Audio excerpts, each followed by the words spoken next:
staycation 都要交稅，酒店房租稅點計？等我嚟同大家講下啦。其實原來香港一直都有酒店房租稅條例，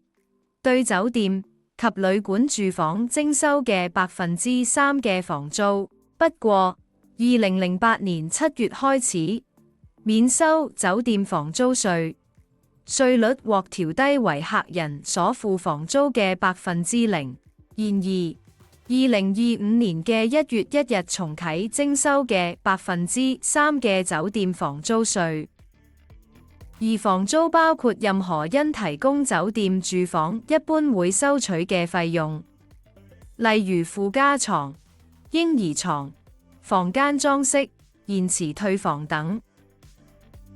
每間酒店或者賓館嘅東主須喺每年9月30日、12月31日、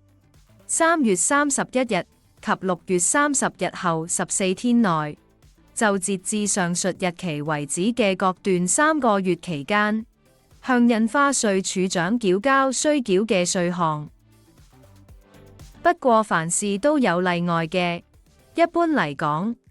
通常可供客人入住嘅房間不足10間。住房係由以非牟利性質成立同經營嘅社團所提供嘅酒店或賓館，或同一住客喺同一酒店或者賓館連續住宿28晚或以上，即長期住宿所繳付嘅房租，只要經過處長信納，亦唔需繳付酒店房租稅。如有興趣了解更多，歡迎透過以下方式聯絡展群志奇。